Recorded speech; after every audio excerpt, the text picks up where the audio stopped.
Bom dia a todos. Deixa eu só acertar um pouco essa luz, que não está boa. Bom dia a todos. Um prazer tê-los aqui com a gente. Eu sou a professora Laura Brandini, professora de literatura francesa da Universidade Estadual de Londrina e sou coordenadora do GT de Literatura Comparada da Ampol, que, junto do Programa de Pós-Graduação em Letras da Universidade Estadual de Londrina, a gente promove esse encontro nacional do GT de Literatura Comparada da Ampol. E hoje nós temos o prazer e a honra de receber no nosso canal a professora Helena Buesco, da Universidade de Lisboa.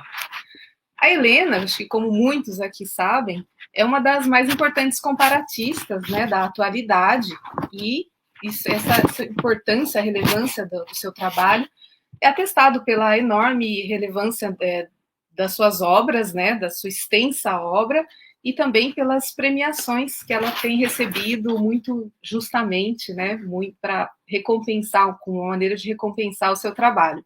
O último dos seus prêmios foi o Grande Prêmio de Ensaio da Associação Portuguesa de Escritores em 2020, né? Então a Helena é essa pessoa relevante, importante, fundamental na nossa área. E eu poderia passar várias horas falando dos seus estudos, dos seus ensaios, dos seus livros, né, dos projetos dela, como, por exemplo, a Antologia de Literatura Mundo Comparada, Perspectivas em Português, um projeto monumental. Né? Eu poderia falar também do trabalho dela como poeta, tem vários livros de poesia publicados. Mas eu prefiro destacar uma só característica da Helena, para poupar o tempo de todo mundo e para que ela possa nos brindar com a sua fala mais rapidamente. Essa característica, ela é uma característica que, para mim, une a Helena a duas pessoas que nós tivemos em comum e que mudaram completamente a minha vida, que foram fundamentais para a minha vida. E essas pessoas são a Tânia Carvalhal e a Patrícia Lombardo, professora da Universidade de Genebra, que nós conhecemos. E da mesma maneira que a Tânia e a Patrícia, a Helena tem a generosidade e a disponibilidade como uma das suas grandes qualidades, a meu ver, assim, na minha opinião. Eu acho que a Helena tem generosidade, disponibilidade, que, em primeiro lugar, a trazem aqui nesse momento, né, em que estamos todos tão cansados, trabalhando tanto, o tempo todo diante de telas, né, e ela, mesmo assim, dispôs do tempo dela para vir aqui conversar com a gente sobre literatura comparada. Então, eu vejo aí, por exemplo, nesse momento imediato, a sua generosidade, a sua disponibilidade aqui em estar com a gente, atuando, né, essa sua característica. E eu penso nisso também da primeira vez que a gente se encontrou, faz tempo, isso em 2007, no congresso da Associação Internacional de Literatura Comparada no Rio, né? Quando eu era só uma estudantezinha que não sabia nada de nada e estava lá só para ouvir, congresso bastante difícil também, né? De homenagem à Tânia. E que numa roda de conversa com pessoas assim que eu ficava olhando com olhos arregalados, eram pessoas que a Tânia tinha falado para mim, e eu, olha, aquela pessoa, aquela é outra. Aí a Helena veio, conversou comigo em português, assim, e eu lá, olha, me acalmou um pouco, enfim. Eu lembro muito disso, dessa generosidade dela e desse disponibilidade que levam a uma outra palavra, né? Que a Helena também falou isso para mim, a hospitalidade. Numa outra ocasião, fui conversar com ela também me recebeu. Mais do que isso, me acolheu, me dedicando um pouco do seu tempo tão corrido. E a nossa conversa sobre o que eu estava pesquisando, as minhas dificuldades, não sabia para onde ir, a gente chegou no termo da hospitalidade, uma sugestão dela para encaminhar meu trabalho por aquele lado. E eu vejo na Helena, na verdade, a prática dessa hospitalidade, né? Quando ela acolhe as pessoas, né? Na sua fala, ela acolhe a fala dos outros e ela oferece, né? Generosamente, né? As suas ideias de uma maneira sempre muito afetuosa.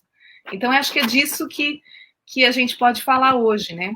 O título da palestra da Helena, da conferência da Helena, é o título do livro dela, né? Experiência do Incomum e Boa Vizinhança, que eu acho que é um título lindo e que traduz, né, essa generosidade na partilha das ideias, né, que a Helena vai trazer para a gente. Helena, muito prazer em tê-la com a gente hoje. Muito obrigada, Laura. Agradeço muito as palavras, essas sim generosas e amigas da Laura, que refletem também o nosso conhecimento já de há bastantes anos.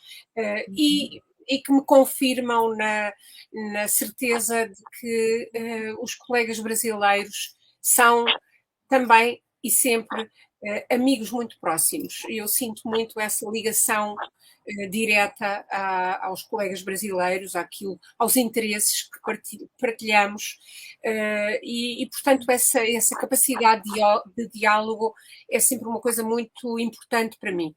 E, portanto, agradeço. É uma alegria também poder estar aqui neste grupo de trabalho da ANPOL e espero, enfim, aquilo que vou dizer, espero que seja útil e que possa dar aso a alguma discussão, algum diálogo seguidamente. Ora, muito bem, como a Laura Brandini teve a oportunidade de dizer, a minha, enfim, fala tem a ver com o livro que aqui vos mostro, com Experiência do Incomum e Boa Vizinhança, Literatura Comparada e Literatura Mundo. Foi um livro que eu publiquei justamente sobre o desafio da literatura mundo, da world literature, mas também desafio porque, como eu tentarei explicar, não é possível fazer literatura mundo ou world literature sem uma perspectiva comparatista. E, portanto, o comparatismo, que alguns veem como oposto à literatura mundo, para mim não é oposto, é efetivamente uma complementaridade que é absolutamente necessária para que nós possamos compreender as implicações mais interessantes da literatura mundo, da world literature. Estas duas expressões, ou melhor, a expressão boa vizinhança ou bons vizinhos, eu retomo-a de um dos maiores historiadores de arte de sempre, chamado Aby Warburg. Falarei um bocadinho dessa expressão no final, mas eu gostaria de pôr essa expressão como tutelar para toda a minha fala. Na minha opinião, a literatura comparada à literatura mundo é sempre uma experiência da boa vizinhança. E explicarei porquê. Quanto à experiência do incomum, ela é para mim uma forma de comunidade e faz sempre parte do entendimento da literatura.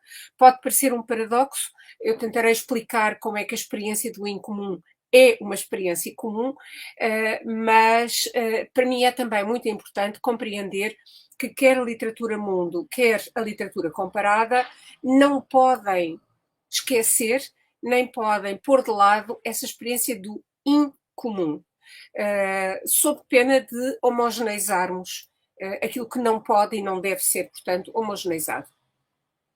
Gostava de partir de duas pequenas citações que, creio eu, resumem de uma forma muito evidente aquilo que a literatura comparada, aquilo que os estudos de literatura e aquilo que a literatura, no fundo, fazem.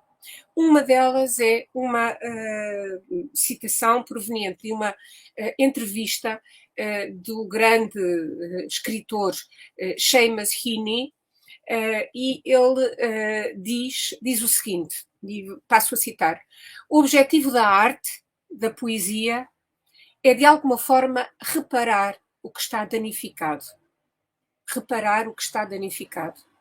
Se tudo fosse reparado, a arte estaria acabada. Mas isso é impossível.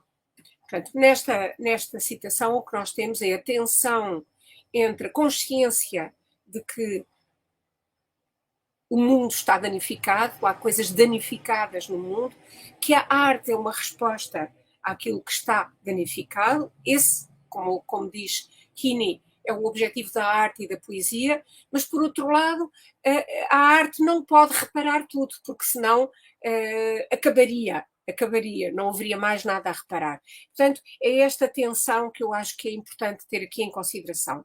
Estas palavras, a meu ver, repetem a convicção do grande poeta português que foi Cesário Verde. E quem esteve em Lisboa e veio à Universidade de Lisboa de metro pode encontrar no metro um painel da grande artista plástica que foi Vieira da Silva, e nesse painel Vieira da Silva escolhe 2 versos de Cesário Verde, especialmente dirigidos aos alunos, no fundo, à comunidade universitária. Os 2 versos são talvez, enfim, da sua obra magna, que foi O Sentimento do Ocidental, de Cesário Verde, e os versos são: se eu não morresse nunca e eternamente buscasse e conseguisse a perfeição das coisas. Esta ideia de que o poeta pode nunca morrer, por assim dizer, e pode eternamente buscar e conseguir a perfeição das coisas, é exatamente uma consciência semelhante àquela manifestada por Seamus Heaney. E, portanto, eles, os dois, Heaney e Cesário Verde, dizem a mesma coisa. Na impossibilidade de reparar tudo quanto está danificado, radica também a possibilidade de tudo ir reparando, de tudo reparar. Uma tal concepção permite-me sublinhar o caráter incompleto e, por isso, sempre renovador e renovado da literatura, mas também do conhecimento da literatura que os estudos literários promovem, bem como de uma ideia de humanidades que as caracteriza como aproximando de nós o passado, ao ponto de, desse passado, termos uma experiência presente, sem que o seu caráter revoluto e mesmo por vezes anacrónico desapareça. Estamos, pois, perante uma nova tensão e um novo aparente paradoxo que, na minha opinião, fazem parte da peculiar relação com o tempo que os estudos literários, enquanto parte do discurso das humanidades, manifestam e praticam. Isso significa também que dentro das humanidades e no campo específico dos estudos literários, mas de forma mais lata nas humanidades, o tempo das humanidades é um tempo lento e há reflexões muitíssimo interessantes sobre as consequências que essa lentidão, essa sedimentação trazem para nós que trabalhamos com literatura e que nos situamos no campo dos estudos literários. Portanto, por um lado, nós temos essa memória cultural, uma voz individual que se dirige também à voz coletiva ou ao coletivo. Por outro lado, temos, além da memória, temos a possibilidade de endereçar esse dano pela imaginação ou até pela invenção do que poderia ser reparado. Eu gostaria de sublinhar aqui a palavra invenção.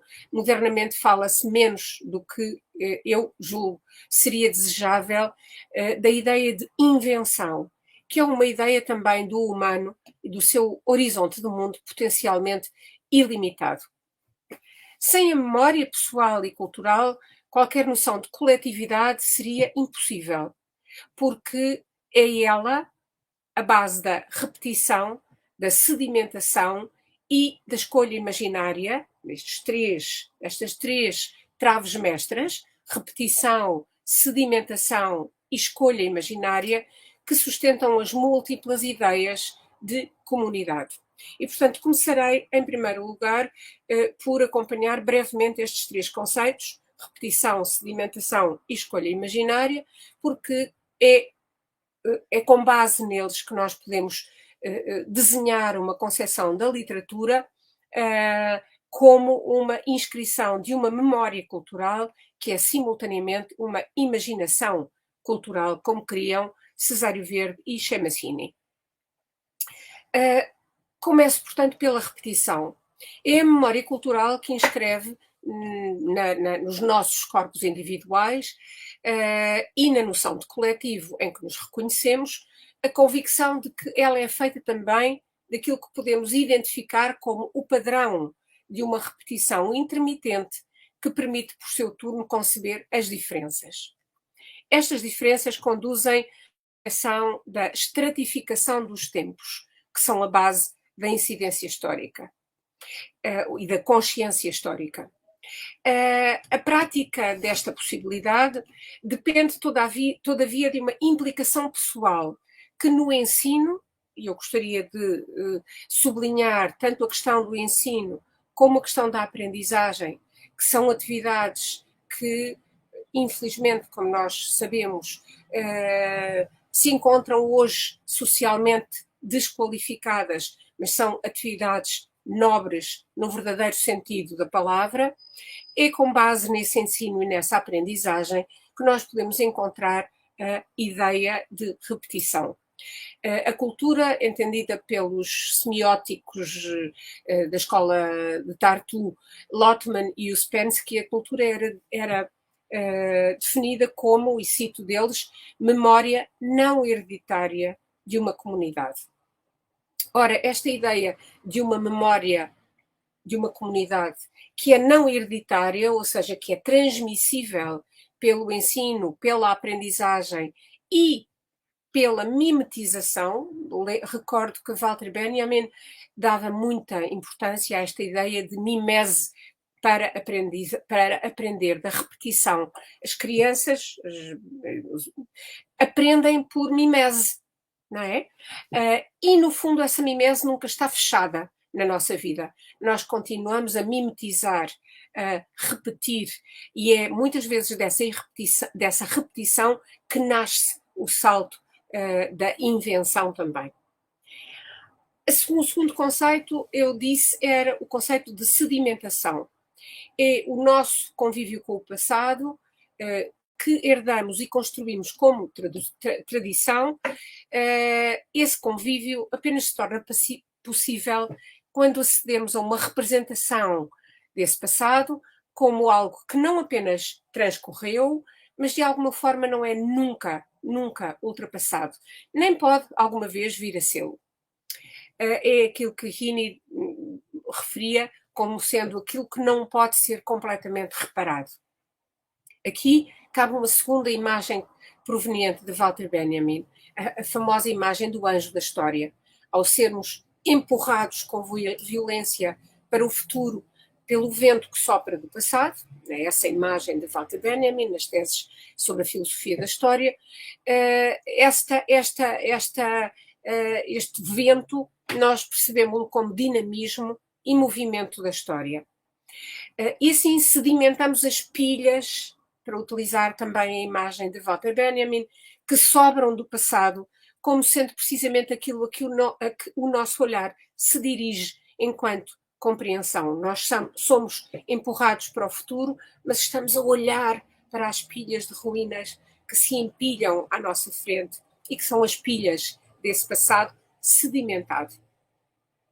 É por isso que a metáfora do historiador como escavador e como detetive que Walter Benjamin recorre para pensar o trabalho sobre e com o passado. Terceiro pilar, escolha imaginária. A memória faz da subtil, desculpem, mas às vezes também potencialmente negociação entre o que é recordado e o que é eliminado, entre o que colocamos na luz e o que remetemos para a sombra ou mesmo para a escuridão. Estas escolhas efetuadas sobre o passado não são estáticas e não são definitivas, são moventes. A luz vai se movendo e com ela as sombras, a penumbra, a escuridão também. Há um historiador da literatura francês que há cerca de um século definiu de uma maneira que me parece muito interessante o conhecimento, a produção de conhecimento como uma lenta deslocação de luzes e sombras. E no fundo penso que é isso também de que se trata.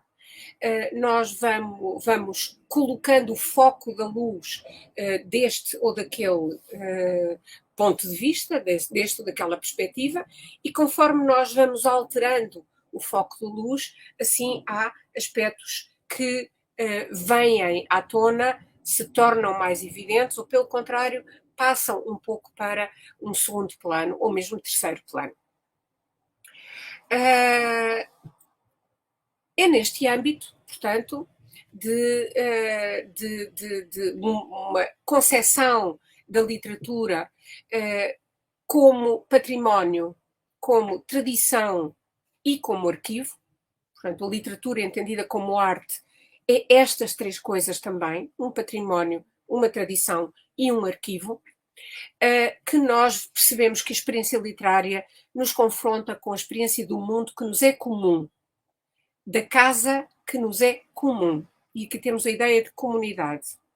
Mas, e aqui volto para o aparente paradoxo, mas a experiência literária confronta-nos também com a experiência daquilo que no mundo comum nos é incomum. E a esse incomum nós acedemos pelo arquivo de diferenças de que a literatura se constitui como um dos imensos repositórios.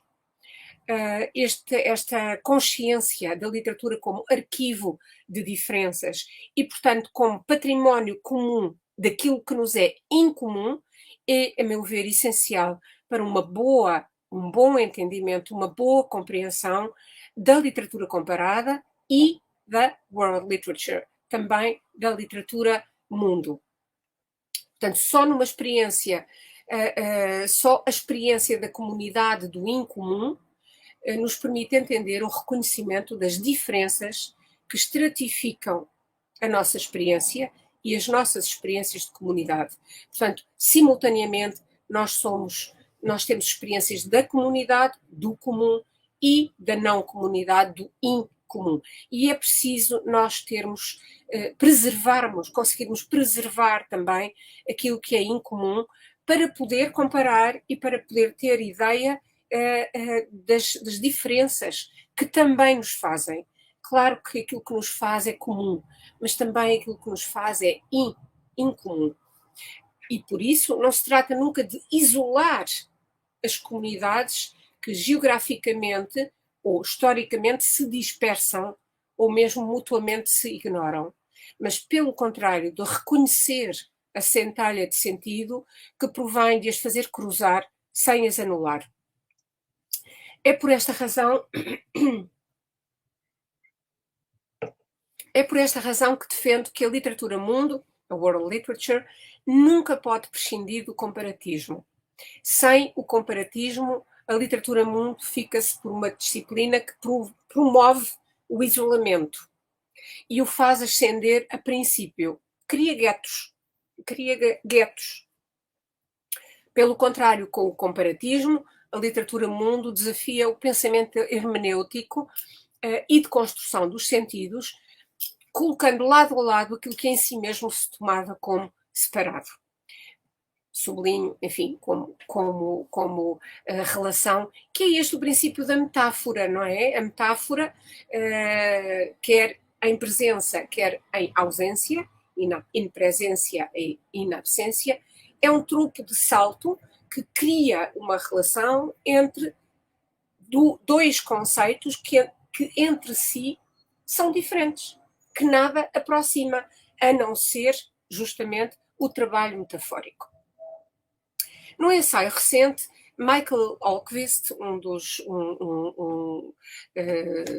teórico e crítico literário americano que eu julgo muito interessante, sublinha o lugar central que cabe à filologia naquilo que chama a era da literatura mundo, World Literature Era. Uma vez mais, tudo tem de passar pela capacidade de não obliterar as diferenças entre textos, entre culturas e entre tempos históricos. Tudo tem de passar pela sabedoria de não homogeneizar o conhecimento e a experiência da leitura e da interpretação, sob pena de criação de um magma indiferenciado em que justamente a experiência do incomensurável se dissolveria. Se quisermos, isto é não um convite à dissolução disciplinar, mas um reforço da consciência e, por isso, da prática disciplinar. E apenas o reforço da consciência disciplinar permite a interdisciplinaridade.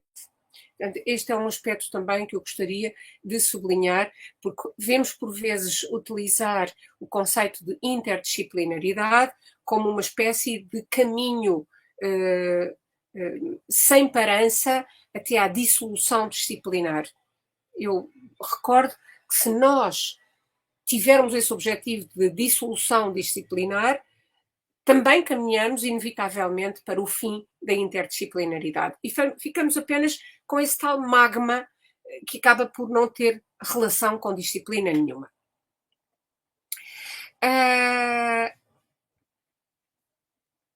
Um outro aspecto que, no caso das literaturas em português, me parece importante também, é a passagem da visão contrastiva e binária, por exemplo, essa e Flaubert, ou essa e Machado, o famoso I da primitiva tradição comparatista, a uma visão mais prismática, portanto, com vários, como se fosse um puzzle, não é? Que tem vários prismas, onde não pode existir um gesto exclusivista. Pelo contrário, qualquer opção tem sempre de trazer consigo um conjunto móvel, mesmo se potencial, de outras opções possíveis.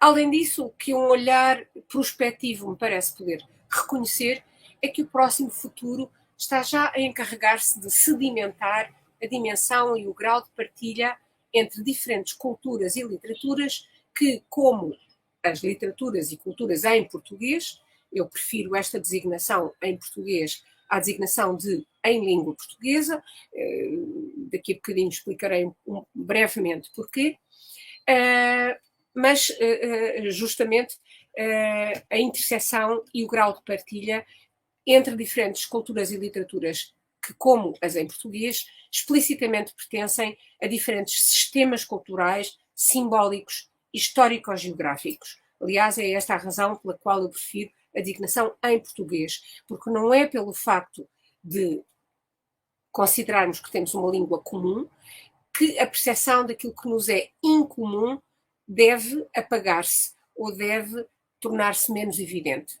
Sem dúvida, existe uma comunidade temática e afetiva, bem como uma comunidade de experiências formais, artísticas e de pensamento, que não pode hoje considerar-se esgotada no padrão nacional, seja qual for o padrão nacional a ser considerado. O que sim julgo importante no contexto português, ou no contexto em português, melhor, é a percepção da riqueza e da diferenciação interna dessas comunidades, percebendo ao mesmo tempo que elas não podem fazer perigar, não fazem perigar, antes realçam a partilha de problemas, interrogações, experiências, formas e temas. Através do conceito de literatura mundo comparada, podemos encontrar um ponto de observação privilegiado em português. Esse ponto de observação não se limita a, embora integre, o uso de uma língua comum, que tem vários pontos incomuns, como nós sabemos. Em português não é apenas em língua portuguesa estritamente falando, não é apenas um entendimento linguístico do conceito de língua, e isto é justamente decisivo. É, pelo contrário, uma forma de observar que concorre para aquele modo especial de leitura que David Damrosch considera caracterizar a world literature. Não tanto uma soma de textos cuja canonização dependesse de critérios exclusivamente nacionais, não tanto uma forma de pré-definição de um centro e das suas periferias, mas sobretudo uma forma de ler que aceita o caráter supranacional de certos fenómenos estéticos e literários e que lhes reconhece capacidade trans-histórica e, por isso mesmo, não histórica.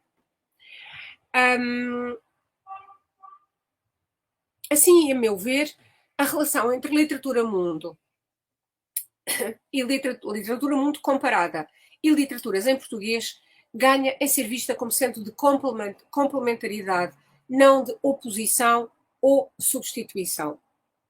Há vantagens neste entendimento complementar de ambos os conceitos, literatura-mundo comparada e literaturas em português. As vantagens começam pela relativização do uso da língua como a questão maior em torno da qual se esgotaria a complexidade conceptual, cultural e histórica existente entre diferentes literaturas que partilham uma mesma língua ou que partilham um conjunto de procedimentos linguísticos comuns, mas que não partilham tudo. Aponto ainda um outro perigo que me parece, aliás, descrever a situação atual. E por essa razão tenho, enfim, algumas críticas e alguma dificuldade em utilizar o conceito enfim, que dá jeito, por assim dizer, de lusofonia, mas que eu acredito não deve ser transformado num guarda-chuva que abranja tudo. E o perigo deste conceito é a possível guetoização das diferentes linguístico-fonias em blocos separados. E, portanto, teríamos a lusofonia, a francofonia, a anglofonia, falar a hispanofonia, e esta guetoização tornaria aparentemente menos legítima uma dimensão comparatística que extravasasse do território definido pelo uso de uma só língua. Pelo contrário, a consideração do conceito de literatura-mundo comparada como algo que pode complementar a visão tradicional traz, a meu ver, nítidas vantagens. Por exemplo, permite a articulação da lusofonia e dos outros conceitos análogos com uma perspectiva supranacional em que a dimensão histórica, translinguística e transcultural deixa de ser supletiva. Permite o reconhecimento da expressão tendencialmente planetária daquilo que é escrito em português. Gosto do adjetivo planetário, que aliás retomo do grande comparatista que foi René Etienne, não é? Porque justamente às vezes a ideia de mundo é uma ideia pouco clara. Nós não sabemos exatamente o que é que estamos a referir ou a mencionar quando falamos do mundo. Ao passo que quando falamos de expressão planetária, sabemos o que isto quer dizer, não é? A expressão em todo o planeta. Permite, por isso, também esta articulação insistir nos paralelismos comum e também nas diferenças incomum que podem ser manifestados relativamente a outras dimensões, também elas expressão planetária ou pelo menos supranacionais das culturas literárias. E permite, finalmente, a distância crítica face a um paradigma em que a utilização de uma língua comum por si só e exclusivamente, sublinho por si só e exclusivamente, definiria, caracterizaria e esgotaria a expressão literária e cultural. A literatura mundo em português reconhece e põe de lado esse empobrecimento funcionalista. Existem alguns casos que, sem qualquer pretensão de exaustividade, que é, aliás, impossível e indesejável, julgo poderem refletir estas orientações. Limito-me a enunciar aqui alguns, enfim, brevemente referirei algumas das suas implicações. O gesto antológico, ou seja, a elaboração de antologias cujo escopo se situa a jusante do perfil de uma nacionalidade literária ou do que, como tal, é percebido. Por exemplo, nas antologias que a Laura Brandini fez o favor de recordar, antologia e eu posso mostrar só um momento.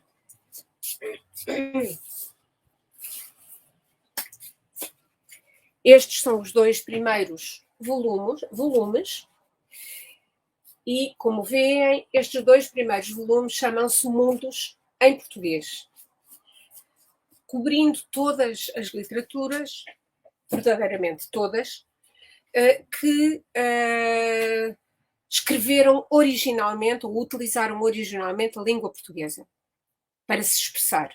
No entanto, estes volumes não têm uma ordenação por nações. Não há aqui diferença estabelecida, ou a organização não corresponde aos países que neste momento existem, onde se escreve em português. Não temos Portugal para um lado, Brasil para o outro, Angola para o outro, Cabo Verde, Macau. Não. Goa. A organização é temática. E, portanto, nessa temática nós criamos condições para que as várias literaturas em português sejam cruzadas e, portanto, verdadeiramente se forme uma comunidade que manifeste também as diferenças entre si, não é? Portanto, por um lado comum, por outro lado incomum. Ou seja, o gesto antológico é uma destas orientações. Em segundo lugar, a redescoberta conexa do gesto antológico, como disse, da dimensão temática e das suas consequências enriquecedoras neste domínio. Eu posso dar aqui alguns exemplos, apenas, de temas que organizam esta antologia: conflito e violência, memória e vida, humor, sátira e ironia, poesia sobre poesia, viagens e desconhecimento do outro, desconhecimento do outro, e no segundo volume temos outros temas que abarcam a totalidade das literaturas escritas em português. Portanto, a redescoberta da dimensão temática. A radicação corajosamente comparatista das literaturas da lusofonia no quadro da literatura mundo comparada. Finalmente, a circulação e o intercâmbio literários e a constituição de comunidades cuja fundamentação interliterária afasta qualquer pretensão de exclusividade nacionalista. Isto significa também, e estou-me a aproximar do final da minha fala, que os problemas de qualquer identidade literária são mais complexos do que por vezes parecem e têm de ser definidos sem deixar de lado o diálogo comparatista, que aliás outra coisa não é senão uma das formas que essa identidade pode tomar. A identidade é também uma identidade dialogante. Silviano Santiago, escritor e crítico brasileiro, pode aqui ser referido a propósito daquilo que ele designa como cegueira etnocêntrica e que reconhece como impeditivo de formas de diálogo mais apuradas e mais estruturadas, tanto naquilo que ele chama os espíritos metropolitanos, como, e cito de novo, em muitos intelectuais e professores das margens. Fim de citação. Nas palavras de Santiago, não são apenas os primeiros, os espíritos metropolitanos, que têm o privilégio, ironicamente, o privilégio dessa cegueira.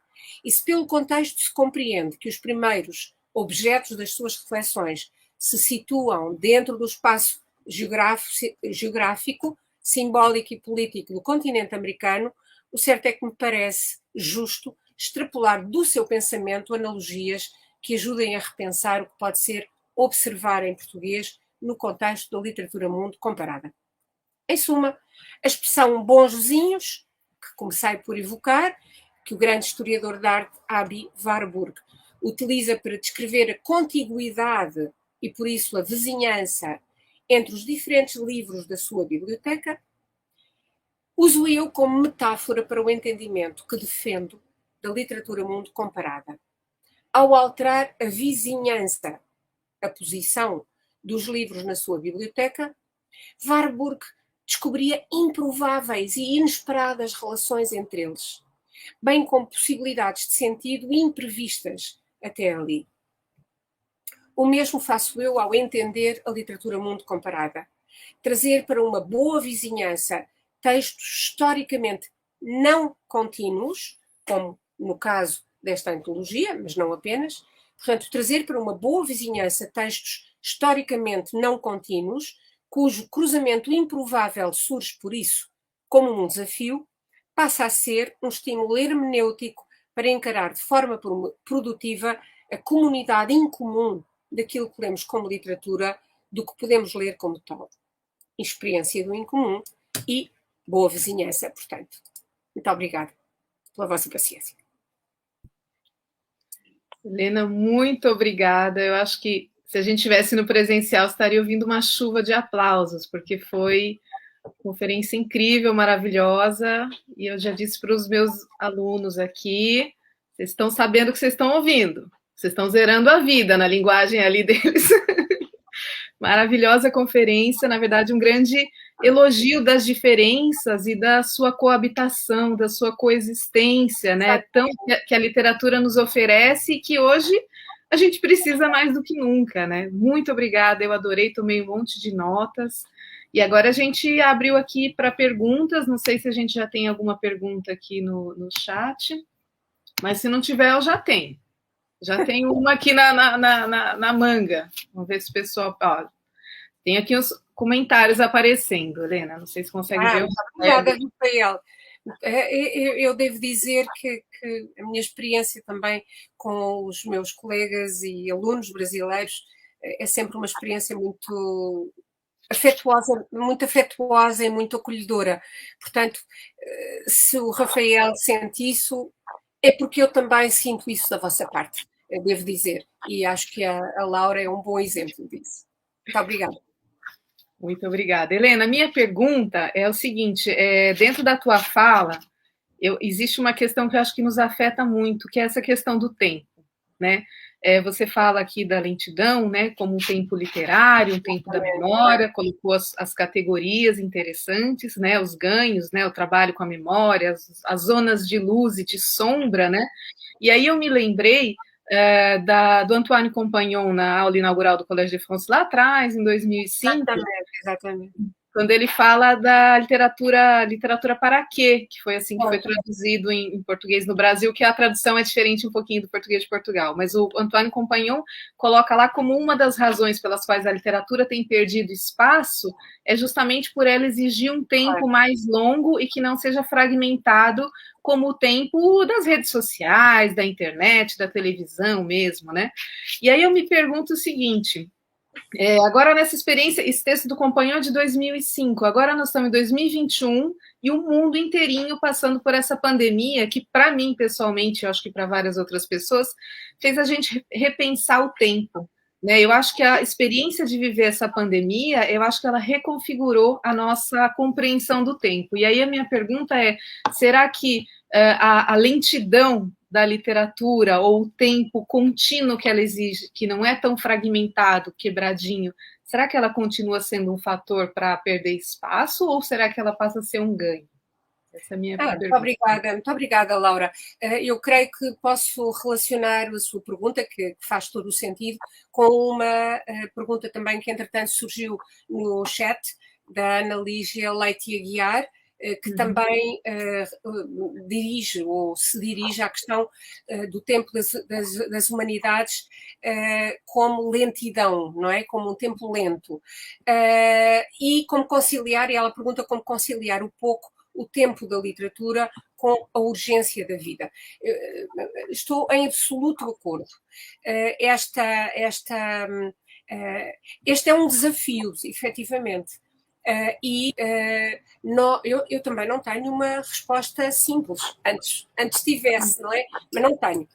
Mas o que eu penso é que nós temos que trabalhar e situarmos-nos no campo dos estudos literários, sempre nesta tensão entre sabermos que, por um lado, o tempo é um tempo lento, que exige sedimentação, como dizia um filósofo com quem uma vez eu falei, ele dizia, pois o problema sem ser problemático, mas o problema é que nós, nas humanidades, não somos como os matemáticos. Os grandes matemáticos têm fulgurações aos 22 anos, 23 anos, não é? Pronto, e depois continuam a trabalhar aquilo que fulguraram aos 22 anos. Podem trabalhar até aos 100, mas eles já fulguraram. Nós, nas humanidades, vamos capitalizando as leituras, os conhecimentos, a capacidade de fazer relações. E isso vai aumentando com o tempo, vai se sedimentando e desenvolvendo com o tempo. Portanto, eu penso que a resposta só pode passar a resposta só pode passar por nós compreendermos que aquilo que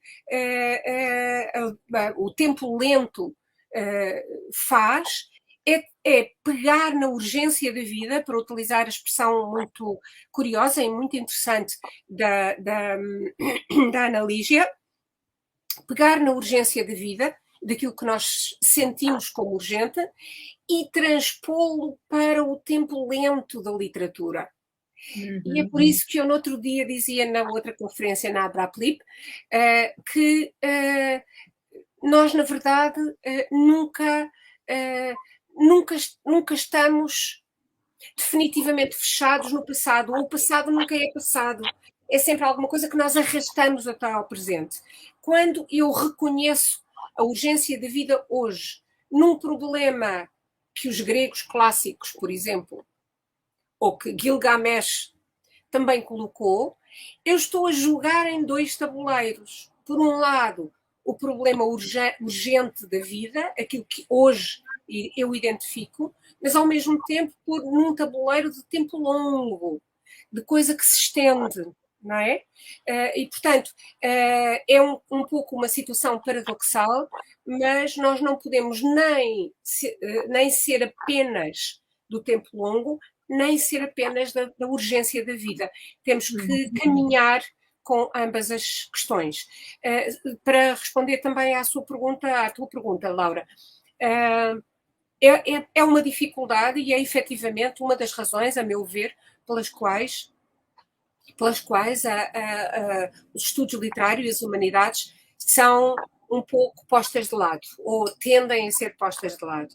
É porque nós não temos capacidade, não podemos, não é não ter capacidade, é não podemos responder ao nível das redes sociais, e mesmo antes das redes sociais, não é? Dos fenómenos tópicos apenas, não é? Que são circunstanciais. E isso caracteriza-nos. Eu devo dizer que sou uma otimista inveterada.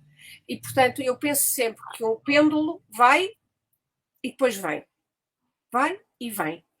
O caminho nunca é num sentido apenas. Eu estou absolutamente convencida de que, posso me enganar naturalmente, porque isto é fazer um bocadinho de futurismo, mas eu estou absolutamente convencida de que este tempo lento das humanidades em breve começará a ganhar um reconhecimento cultural que hoje nós não sentimos, pelo contrário, mas que é absolutamente inevitável. Enfim, depois o Rafael fala da ideia da literatura como património, não é? Isso pode ser relacionado com a proposta de Ariel Rama. Em absoluto, eu escrevi muito bem, a ideia de marcas culturais, a ideia de cidade letrada, não é? Que é o conceito que Rama propõe. Eu escrevi um texto para o Routledge Companion of World Literature há uns anos, agora vai sair uma segunda edição e eu vou escrever um outro texto, este vai sair, mas nessa edição, que tem, não sei, talvez uns 6 ou 7 anos, eu escrevi sobre a World Republic of Letters. Como tinham pedido, era para falar um bocadinho da Pascal Casanova, que eu tinha também passado a falar hoje, mas depois não havia tempo, e falei justamente da República Mundial das Letras, mas falei também do Ariel Rama, precisamente, porque me parece que a proposta do Ariel Rama das cidades letradas é uma proposta que, sobretudo para as experiências pós-europeias, e não é por acaso que ele justamente fala da experiência, ou se situa no âmbito da experiência latino-americana, no caso das experiências pós-europeias, é absolutamente central. Eu, Rafael, acredito que a proposta de Ángel Rama no sentido de redesenhar as fronteiras, como diz, nacionais latino-americanas a partir da ideia de comarcas culturais, portanto, no fundo, de cidades, no sentido lato da palavra, letradas, é uma proposta decisiva. Nós não podemos, pura e simplesmente, replicar sem adaptar, sem alterar, sem desenvolver conceitos para outras realidades históricas. E este é um desses casos, Rafael. Muito obrigada, estou de acordo em absoluto, em absoluto. Rita, olá, bom dia. Ou bom dia para vocês, boa tarde para mim. Olá, Rita. A minha experiência do comum e incomum, do ponto de vista de Portugal em relação ao Brasil neste momento. Não tenho a certeza completa sobre se compreendo o alcance da tua pergunta, Rita. O que eu acho, sinceramente, é que eu, pelo menos, tenho pena de que as relações de Portugal com o Brasil, do ponto de vista literário, a nossa leitura da literatura brasileira se continua a ocorrer, sobretudo no âmbito da chamada literatura brasileira. Porque eu penso que, em termos de literatura comparada e em termos de literatura mundo comparada, nós aqui em Portugal só temos a ganhar em ampliar a experiência de leitura da literatura brasileira. Portanto, não apenas para aqueles que estudam literatura brasileira, mas para os que estudam literatura comparada e literatura mundo comparada. Portanto, no âmbito destas duas disciplinas, a visão que, a partir de Portugal, nós podemos ter da experiência de coisas que são comuns, mas também coisas que são incomuns entre Portugal e o Brasil, são experiências, para mim, decisivas e muitíssimo interessantes, não é? Claro que nós temos a noção daquilo que é incomum e muitas vezes temos a repetição do que é comum. O comum é a língua, o comum é a história. Pois, mas a língua e a história entre Portugal e o Brasil, e entre o Brasil e Portugal, é simultaneamente comum e incomum. A língua é comum e não é totalmente comum, é incomum também, tem pontos de divergência, aliás, muito evidentes, não é? A mim perguntam-me sempre no Brasil, não os colegas, claro, mas muitas vezes, quando me ouvem falar, perguntam-me se eu sou argentina. Porque é muito engraçado. Você é argentina? Não, sou portuguesa. Portuguesa de Portugal? Portanto, há a noção de que eu falo uma língua que é semelhante ao português do Brasil, mas que não é o português do Brasil. Portanto, imediatamente, ok, Argentina, não é? Portanto, isto dá a medida também daquilo que é, por um lado, comum, por outro lado, incomum, não é? Mas a própria história, entre nós, digamos assim, é uma história comum, com pontos também incomuns, não é?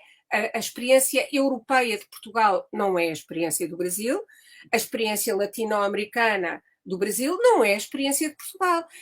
E as nossas próprias tradições. A experiência índia do Brasil, ou o capital índio do Brasil, não é o capital, enfim, de Portugal, não é? Que é sobretudo um capital medieval, etc. Portanto, quer do ponto de vista histórico, quer do ponto de vista linguístico, quer do ponto de vista cultural, nós temos uma história comum, temos património comum, que é também um património em comum. E nós devemos preservar e, a meu ver, admirar aquilo que não é comum na nossa comunidade, porque isso é uma riqueza, enriquece a nossa experiência. Exatamente, Rita, é isso mesmo. Põe a relação de vizinhança Portugal e Argentina, claro. Perfeito, Rita. Tá ótimo. Alguém tem mais alguma pergunta? Muito obrigada, Helena. Muito, muito bacanas as suas reflexões. Eu me lembro, né, de ter ter ido a Portugal até tardiamente, devia ter ido antes, mas ter essa sensação de falar uma língua estrangeira e não ser estrangeira era uma coisa completamente estranha. Exatamente, exatamente. Estranha, mas ao mesmo tempo muito curiosa. E de nada, Rafael, com muito gosto. Só tenho pena de nós não estarmos face a face, porque, enfim, o diálogo e a nossa conversa poderia ter uma outra dimensão se não estivéssemos no Zoom, não é? De forma virtual. Mas eu espero que em algum momento seja possível voltar a encontrar-vos aqui ou aí, de uma maneira para falarmos um pouco mais diretamente. O Alexandre. A gente tem aqui uma pergunta. Você diria que o tempo e o lugar da Ivete. O tempo e o lugar da emissão devem ser levados em conta nos estudos como propostos por você. Em absoluto, Ivete, concordo plenamente. Plenamente. Acho que é exatamente isso. E a Ivete pôs o chamado dedo na ferida. O tempo histórico e o lugar da enunciação têm de ser contemplados nos estudos que nós fazemos. Claro, claro. Porque justamente essa perspectiva vai permitir iluminar territórios diferentes, conforme o tempo, conforme o lugar de enunciação. E, portanto, essa é uma parte da riqueza de que eu há bocadinho falava, do enriquecimento. Portanto, estou em absoluto de acordo consigo, Ivete. E muito obrigada pela forma sucinta e sintética como colocou a questão que eu pretendia iluminar. Muito obrigada, Ivete. Muito bom. Se não houver mais perguntas, acho que a gente vai encerrar. Mais alguma aí, pessoal? A equipe? Não, estamos para. Helena, foi um prazer imenso te ouvir. Para mim também é um prazer muito grande. Estar com você dessa maneira virtual, como nos é possível agora. Queria agradecer a minha parceira aqui na coordenação do GT, a Ana Lígia, né, que está aí também dando toda a ajuda. E queria agradecer também a equipe de monitores, são os meus orientandos, né? O Álvaro, o Alexandre, a Michela, o Fernando, a Beatriz, a Gisele, a Vitória, a Giovana e o Fabiano. Não esqueci ninguém. É uma equipe grande que tem dado todo apoio, sem eles a gente não estaria realizando esse trabalho. E muito obrigada, deixe-me só agradecer já agora ao Alexandre, reconheço, ainda bem, a sua fotografia, muito gosto em revê-lo, e lembro-me muito bem da nossa apresentação pelo nosso comum amigo Sérgio Campos Matos, e eu gostava também de agradecer não apenas à Laura em primeiro lugar, claro, o convite e o desafio foi da Laura, mas também a todos os monitores, todos os orientandos da Laura que permitiram esta palestra, permitiram esta conversa, e vou ficar à espera de nos podermos rever, se Deus quiser, dentro em breve. É com isso também que eu gostaria de terminar os meus agradecimentos. Muito obrigada, Helena. Muito obrigada, pessoal. Então, com isso, a gente encerra a nossa palestra de hoje, que vai ficar disponível no canal do GT no YouTube. E conto com vocês lá. Quem perdeu um pedacinho, corre lá no canal do GT, que vai estar à disposição. Muito obrigada, Helena. Até uma próxima. Muito bem, até a próxima oportunidade. Obrigada, obrigada. Bom trabalho, bom trabalho. Obrigada.